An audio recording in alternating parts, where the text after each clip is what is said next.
Fingertip Tuesday, and today, 3 questions you need to ask yourself that will reveal how effective is your cane training. Before we do that, a warm welcome as always to those loyal followers of the Cane Fist Way and to those that are new here for the first time. Greetings from headquarters here in Miami, Florida. Go ahead before you forget to hit the subscribe button and the bell icon so that you don't miss any future content, and avail yourself of the best free resource right now. Pick up your phone, write it down. It's CCC, the letters. CCC stands for Cane Clarity Call. You're going to text that to 305-745-7839. Why? Because we're going to bring clarity to this cane training. If you're new to the culture, if you're an instructor, if you're looking as to how to better serve your audience, that is what we do on this end, and you will walk out of there with a game plan at no cost to you. And let's take a look at this. 3 questions that reveal where you are in terms of your cane training. How effective is your cane training? And the first one of those questions is, hey, if I were to toss this cane at you, could you just show me, with nothing else, without bringing another prop, without needing another warm body coming at you, could you show me what it is you do with the cane, the effectiveness of what you do with your cane, and how you move with that cane? Can you do that? Or where you are right now, do you have to say, well, let me see, let me move over to a bag and let me show you, or hey, okay, let me show you, attack me like this. There's nothing wrong with that component of training, but if that is the only way that you can demonstrate to me how it is that you move with this cane, there's that word again, movement, and I'll elaborate in a second why that's so critical and so important, then if that's the only way you can do it, I'm going to tell you that your training is very limited. Yes, even for self-defense. Why? Because movement, your ability, right, to move with that tool without having to look at it, develop the kinesthetic sense, the neuromuscular coordination. How you move, movement is essential, yes, for self-defense. It is essential really for everything you do. And not just that, for the spaces in between self-defense. When was the last time you were attacked? Did this happen last week? Did it happen last month? And if the answer to that is no, then boy, everything else that's happening is life. And for life itself, life is about movement, everything that you do. Can you do it easier? Can you do the things that you already do better? Why is this important? Because when you're moving here with your movement, you're handling your maneuverability. That lets me know what it is that you're going to be able to do. You'll have the framework to put that now. Stress the nerve system. You have to have that foundation so that then you can stress that nerve system to be able to do things under the duress of the moment, regardless of how it comes to you. For those of you that are martial arts based systems, cane systems, and by the way, there is nothing wrong with that.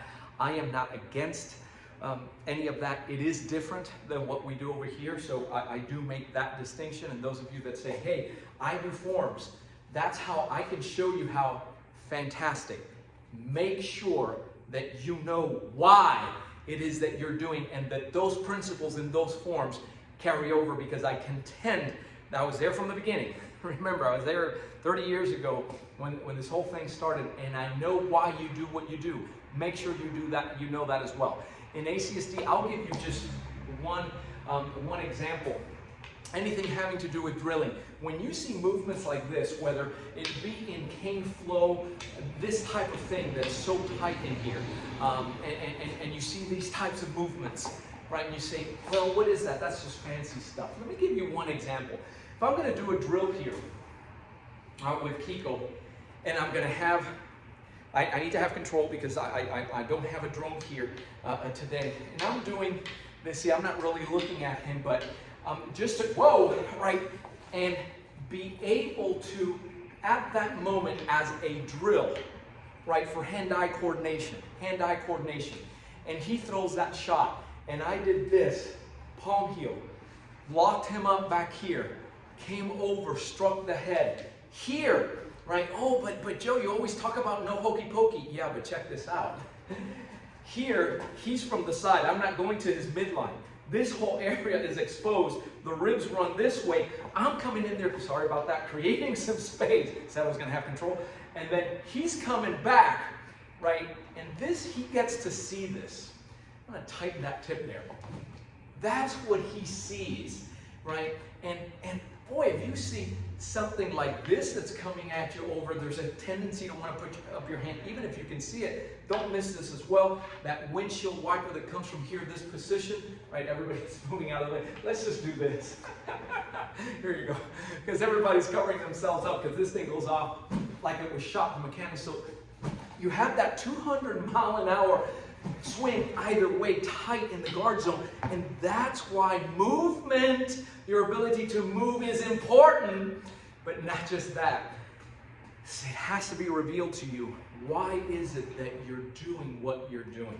Because it even teaches you the empty hand, right? It even teaches you, listen, I don't want any problems. Boom, that's the application of what you did with this cane. See, look at it in slow motion. Up close, back there, right? You know, you have about a thumb width over. This is the same thing when you don't have that cane to the side. You take and just scrape down. Can you tilt that just slightly so they see how high my leg doesn't have to go?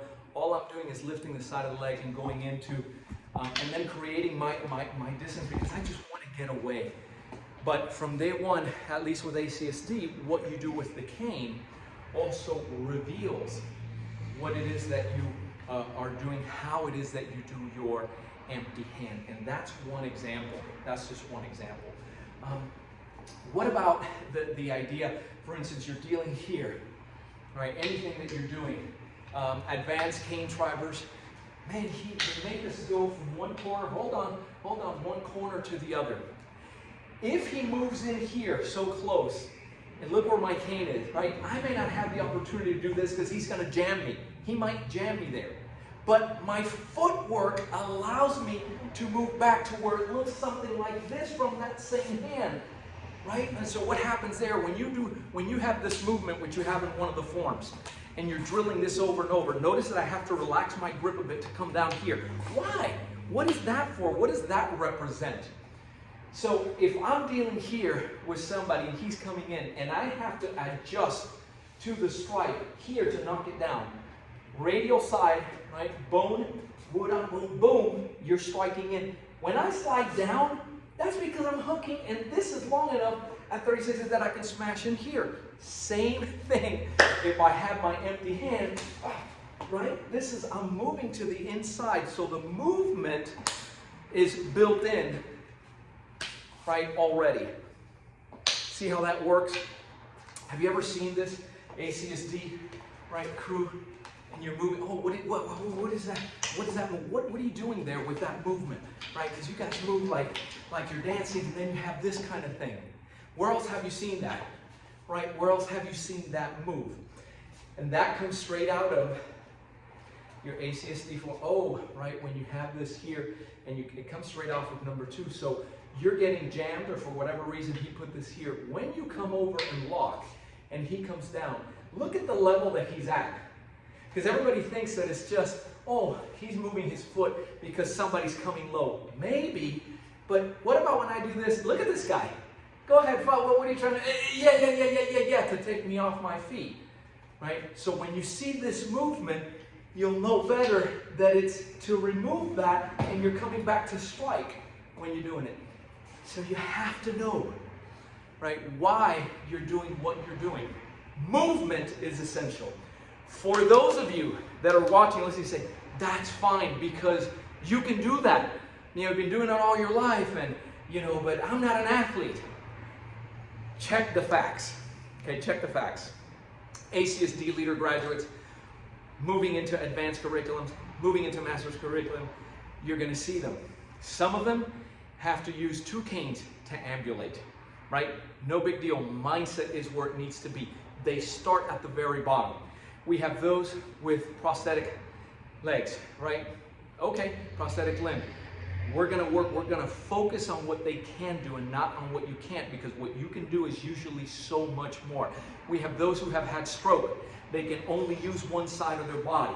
You see where I'm going with this? Right? We have those on chemotherapy. We have those. So this is what happens with ACSD. It's a real simple formula. Start off with the impossible, right? What seems to you that is impossible. We start the training. We focus on what you can do. All of a sudden, what you thought was impossible, you're believing a lie, right? The enemy's whispering that in your ear. All of a sudden now is possible. And once you move into the possible, now let's get that to where that possible now becomes easier. How can we get this thing that went from impossible to now possible? Let's see how we can get you to move easier now. Now we're moving easier. Now let's make it elegant, right? So there is a process to what we do, but don't miss this, because this is everything. You never get too old to learn. The minute you stop learning and you start learning new things, you stop. Your brain gets bored.